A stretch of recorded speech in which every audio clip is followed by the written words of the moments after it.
Hello everyone, welcome back. It's been a bit since the last kind of record episode and whatnot. I just want to I want to leave it to I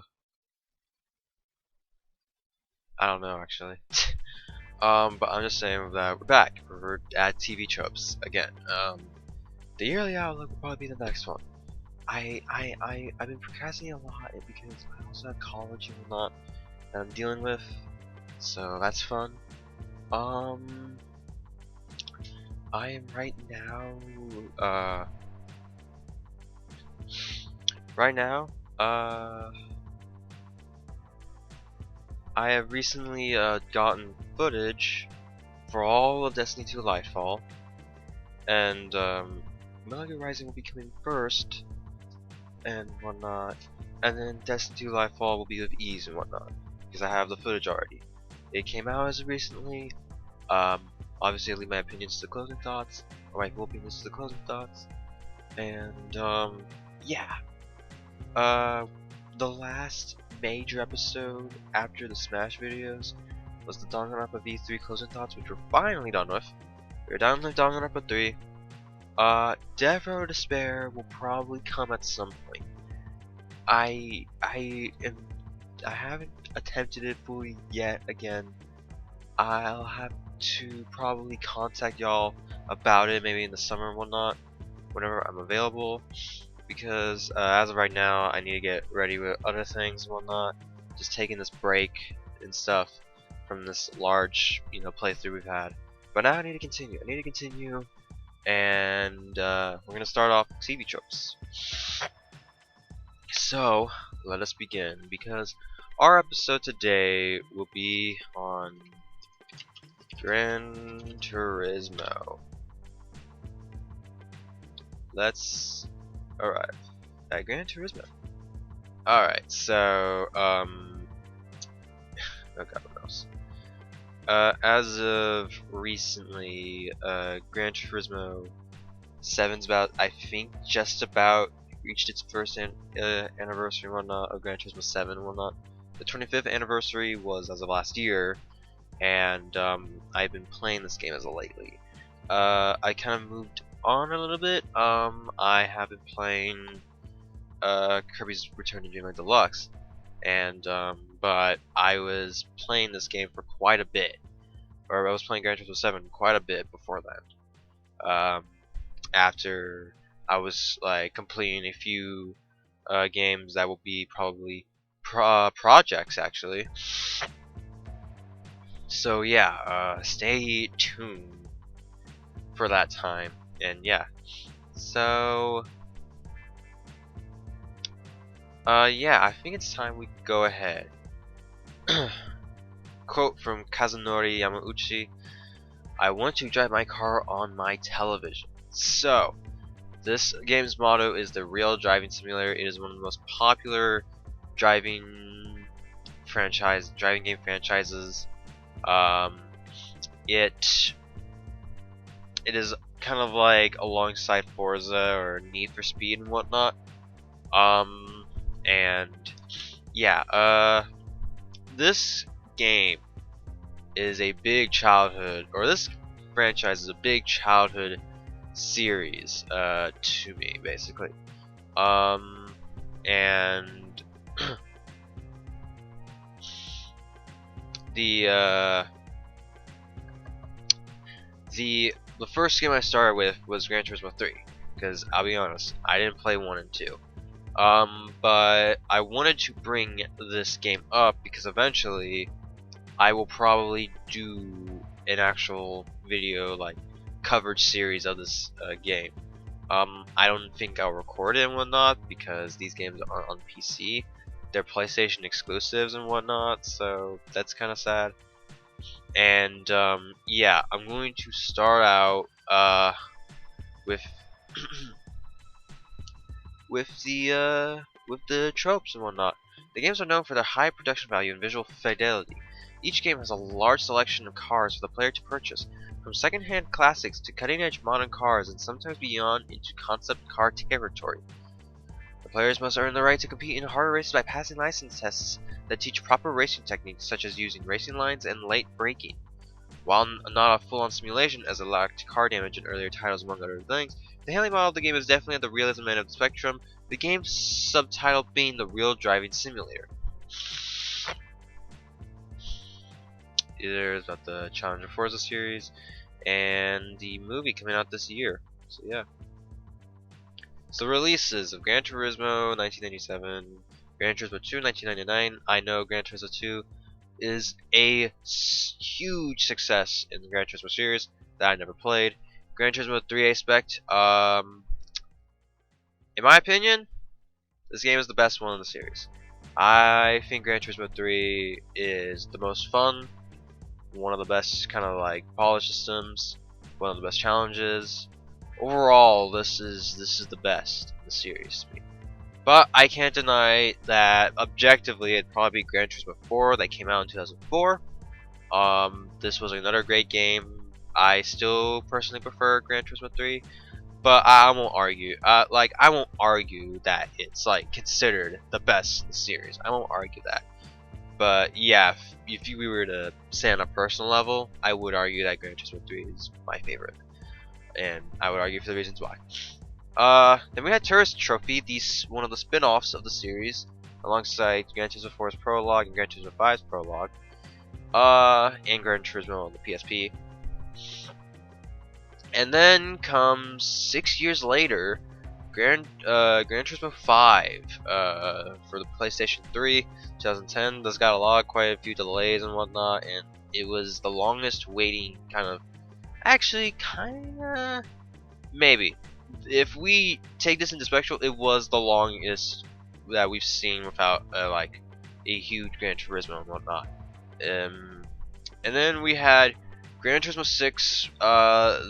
This and Sport, in my opinion, are the two weakest in the series.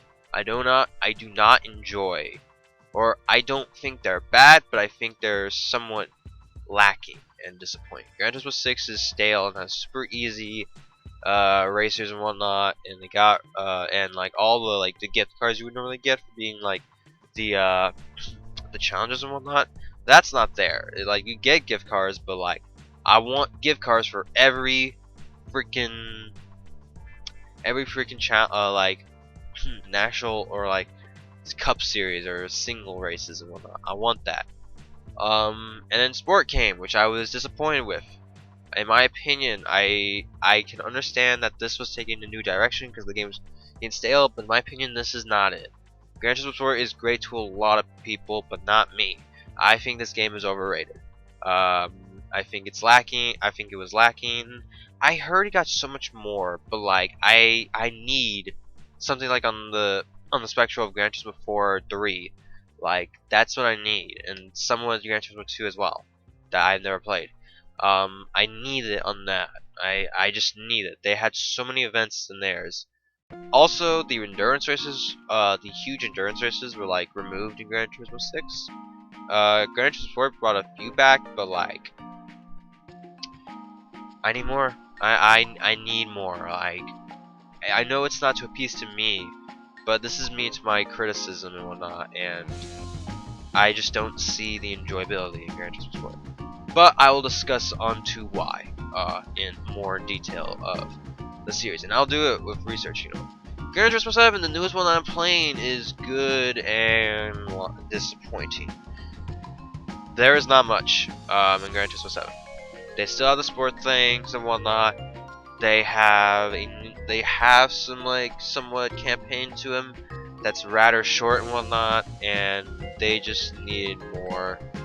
I would have waited another year for them to have much more into this game. I would have waited another year. This is disappointing. It's good. I like it. This is disappointing though. I've been playing it a lot and it's disappointing. The one thing that carries it, is the custom races. Those are the best things about the game. One of the best things that you can get. Alright. So, basically, we'll get some stuff going. Let me check the time. Okay, right to it. So, acceptable breaks from reality. 7 introduces the new dynamic weather and lighting system, where the forecast or time of day can change during a race. Like other racing games that include this feature to make sure players can actually experience these in races that are only several minutes long. These elements can happen at an accelerated rate, meaning that a player could potentially deal with daylight, dusk, and nightfall in a span of a few laps. And it sort of hates your guts. Yeah, the economy of 5 is not very good. It's not, there was the seasonal events in the online collector's dealer shop, but now you can't access them anymore in that game. Yeah, the seasonal events had so much money, and then they shut it down. That's not fun. It's just really, really not fun. Yeah, this is hilarious. Most seasonal races, each of which is 10 minutes or so, give you a prize of at least 350,000 credits, 100,000 kilometers. The Suzuka Endurance Race event, which is 6 hours in A spec mode, gives you 345,000 credits. Spectacular, Polyphony. Yeah, it was bad. It was not good. And then 6 was even worse. 6 just, no. 6 is bad. 6 was not, was like, 6 is good, but 6 is bad.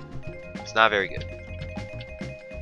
Worse than Gran Turismo 5. This trope rears its head in 7, which attempts to be, yeah, okay, microtransactions and whatnot. Yeah. And then apparently there was a nerf. There was a nerf to it. Ugh, man. Yeah. That was not good. Few cars who have the series that should be great or have real life pedigree have major flaws. Let me fourth. Yeah, there's a lot of few cars that just really just don't. They're just no.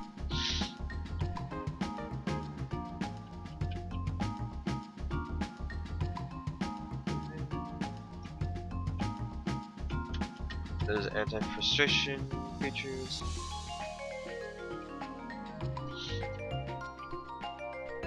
Yeah.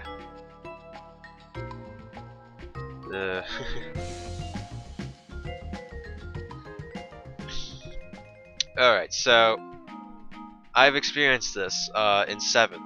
Driving in Nürburgring and Circuit de la Surf is almost impossible without like a line. You actually need every driving fucking mechanic in there with no with line. They have no headlights, so you can't see and whatnot. It's bad. It's bad. It's like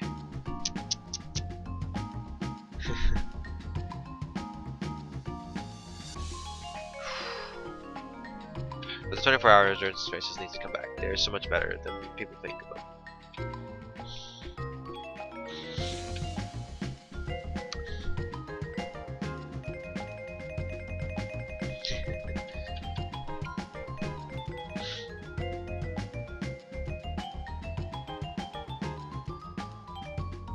Yeah.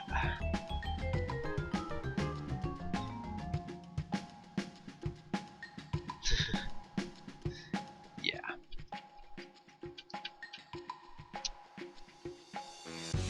Yep, GT Academy was created along with GT5. It's a great system. It is a great system, but the sport is not good. Yeah.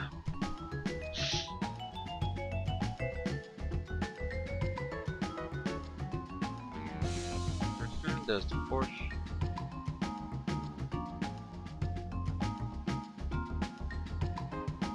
Yeah, the McLaren F4 came back in 3 as the F60.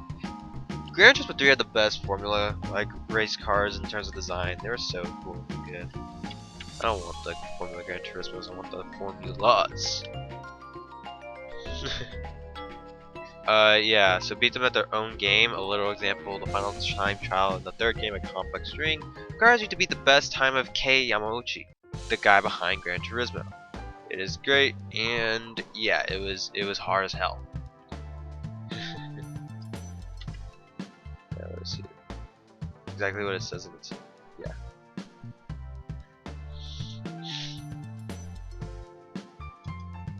Then there's the Lewis Hamilton time trials and whatnot, which are really difficult from what I've heard. I didn't play it because I was super disappointed. I put in like 10 hours to 20. I didn't like sport mode, it was bad. Sport mode was bad. There's such a bad penalty system, and it's also in Gran Turismo 7 that is bad. And it's not fun. It's not fun. I don't want to be competitive in Gran Turismo, man. I like being competitive in fucking Smash Bros. But it doesn't even have that great a competitive scene, in my opinion. Like, I can't understand it. But I'll put my thought. I need to put my more of like a detailed description since this is TV Tropes, so I don't have time to do that. But I will do that in GT Sport. Also, they're shutting down GT Sport for the people. So for the people who actually like GT Sport, they're shutting that down, and that is terrible. That's so bad. And then yeah, there's there's all these cars and whatnot.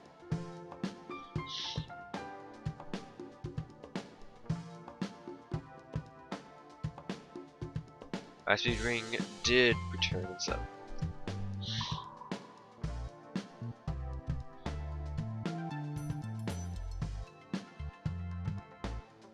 Wait, High Speed Ring was in 5, I think. Wasn't High Speed Ring in 5? I can't remember. I know Apricot Hill was not in 5. Oh, okay. They were this badly. High Speed Ring was absent from 3. Apricot Hill was absent in 5. And then High Speed Ring and Apricot Hill did both return. Or, like, High Speed Ring returned in 4, and Apricot Hill returned in 6. And Apricot Hill was not in 5. It was dumb. Apricot Hill is such a good track. Why isn't it in Gran Turismo 7 yet? Like, the Gran Turismo 7 doesn't feel complete. It needs to feel complete as soon as the game comes out. I hate this shit so much.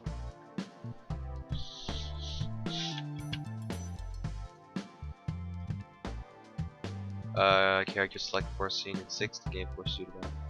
Yeah, I just why? No, don't do that to me, 6. Oh yeah, the computer is a cheating bastard. Oh my god, it's so funny how that is. Yeah, penalties for car-to-car contact in rallies 4 would always be held against the player, no matter whose fault the collision was. Yeah, rubber banding AI is no. 7 is bad, dude. 7's whole rolling start needs to change. It really needs to change because it makes it to where like you either have to use like a much better car to get to the top, and like it doesn't feel like winning. Like you actually need a car so much better than the computer unless you play on easy. Like if you play on easy, that's different, but like I want to play on normal or hard. And like I had to accept it. I had to accept the L to the computer because of rolling starts. Like Gran Turismo 4, it's not bad because it works with 6, and you know they only had 6. Gran Turismo 5 and 6 had pretty. I mean, 6 had very easy AI. 5 was so-so and whatnot, but they just didn't have grid starts. 7 was. Luckily, 7 gives you availability to use grid starts, and like they have some challenges for grid starts in their races. But yeah, it is not fun to be dealing with that. I don't like that. So please, Polyphony, change the fucking rolling starts to make it more challenging instead of this chase. And even to points where like the chase isn't possible because there's going to be a top car much faster than everyone else when you bring in a car that you make it like you want to like make it even, you know, but you can't because these fucking you have to have a faster car if you want to like get a good chance. Sometimes they get way too far ahead because they put like faster car up. Like even when they put like even when you have like a somewhat good car for like to compete and whatnot, there's just the rolling starts make it to where you have to obey them. And you just have to chase. And in 7, it basically is like third or higher. So it's like you just if you don't upgrade your car to be faster than anyone else's, you're not gonna have a good chance of getting first. Like you have to be kind of somewhat lucky if there's no pit strategy involved. If there's pit strategy involved, then it's somewhat different. But in a case like this, you just need to have the faster car. Your car is not gonna do well if you intentionally make it to compete with the AIs or make it challenging, because rolling starts doesn't allow that. It doesn't. You're not gonna get up there in time. You need a car way faster than them to actually get up in time. Anyways, back to this. Yeah, champion races in 3 had the AI change between races. GT3, the player's car would require an oil change every 198 miles. Often in longer championships, the player would need to change the oil mid-championship and it would have an adverse effect on the car's performance. Meanwhile, the AI would receive new cars prior to the beginning of every race. Yeah. This doesn't matter in 3A spec, as the car of a broken in engine and in need of an oil change had more power than a brand new one. Yeah. It's funny. In 2, the AI could possibly enter the 305 HP Ford GT40 in the historic car cup race at Rome, which has a 295 HP limit. It will get a huge lead, with the other AI cars mostly having under 200. This has earned the GT40 mimetic status, and as Gran Turismo shitposters can attest to, seeing it absent from the grid is worth losing your shit over. Yeah. The German Touring Car Championship in GT4 is known for having the CLK GTR, the prize car of the championship, with a GT1 race car that is naturally not on the list of allowed cars. Chime in on the entry list randomly. Needless to say, it will outperform the DTM cars that are actually allowed, and will threaten even an upgrade to the max DTM car. Likely, you can just quit and rejoin until the CLK GTR is not on the list. So yeah. Supercar Festival 4 is only open to protected cars, disqualifying the player from using the Cadillac CN and Volkswagen W12 Nardo. Just don't be surprised to find on the AI's entry list. Again, with 4, the American GT Championship can include the Jacques Duche on the lineup, which will not only stop you, but every other AI opponent. Even an upgrade CN can only just put up a fight against it, and even then, the 2J will have better handling. Yeah, you don't want to fight the Jacques 2J.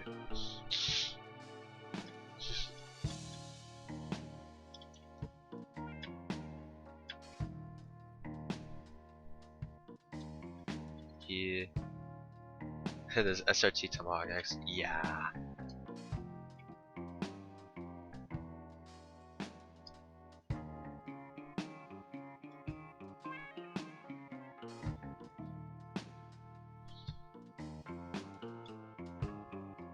Yeah, disc 1 nukes. Don't be a disc 1 nuker. Be a fair gentleman, you cheaters.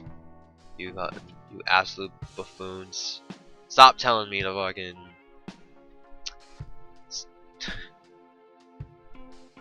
He's not in here.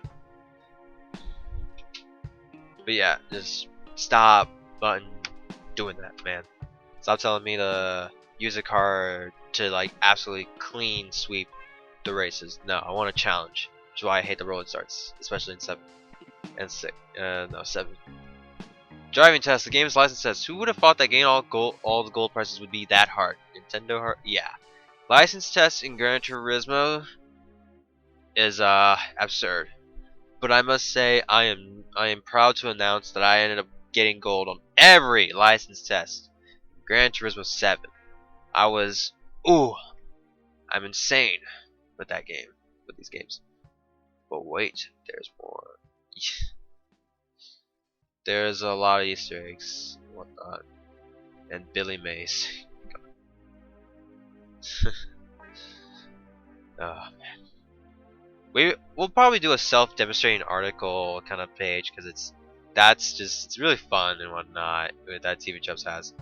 But yeah, in 6, if you participate in the NASCAR events, you will occasionally see drivers with names that belong in Luke's real drivers in NASCAR, complete with the car number that they are associated with. In Gran Turismo 7, you will eventually get to race against a DMC DeLorean driven by a certain E-Brown. By the way, is it just me or the NASCARs are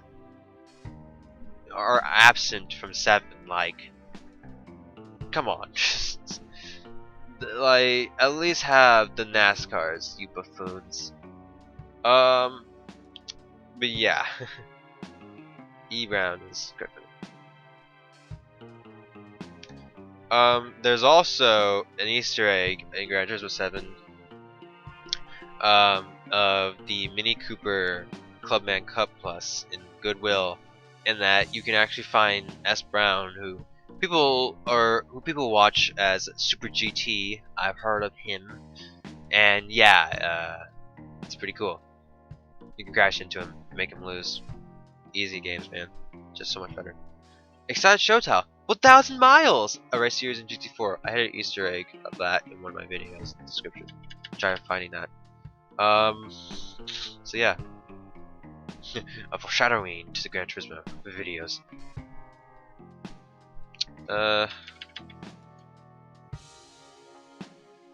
I'm thinking like the Gran Turismo videos will probably come out to Lightfall and whatnot, because that's a Gran Turismo, or after Metal Gear Rising, I have a special video coming up. And yeah.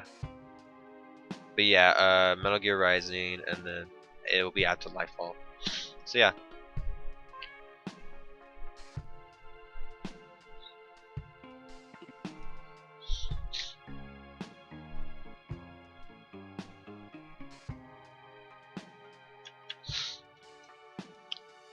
Historical badass upgrade. The Mimetic Minolta Toyota AACV, one of the strongest prototypes in 4, was so bad in real life that it didn't win in a single race, partly due to its poor reliability.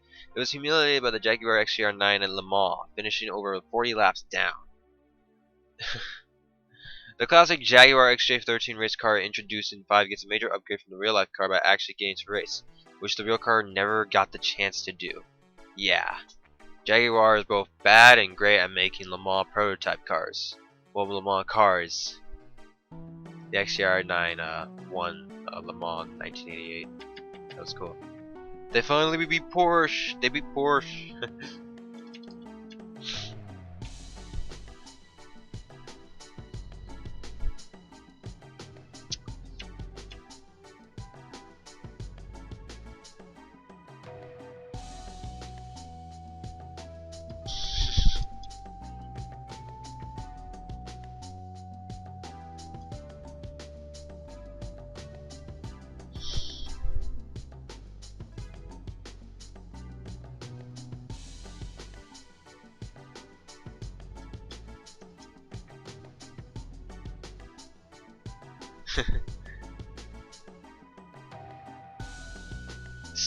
Challenge. Try doing Laguna Sega 200 miles with the TVR Speed 12 and 2 90 times through the corkscrew.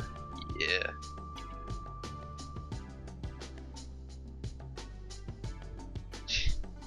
Yep, that's the car. Sorry. Weird songs.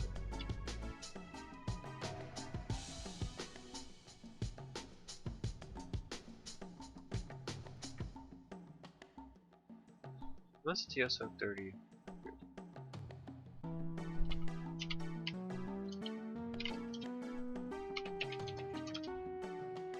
Oh, it's this car. Oh, cool.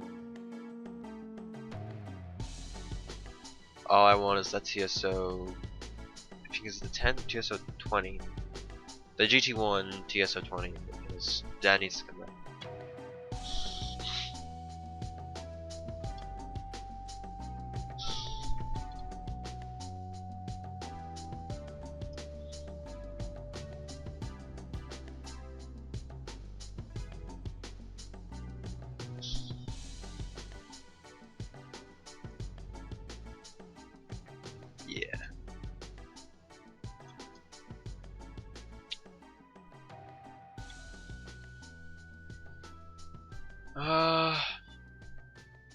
Marathon level, endurance races. In general, from the original up until 4, the number of long races only gets bigger.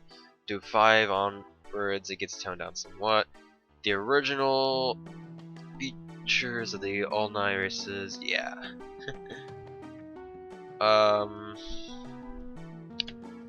So I guess to end this off, the Formula Gran Turismo World Championship in 4 can be considered as one because yeah, this is super long.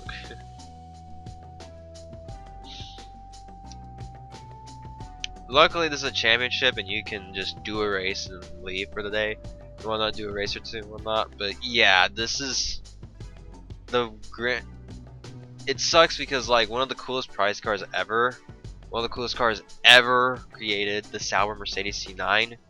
In America, you get it for that car.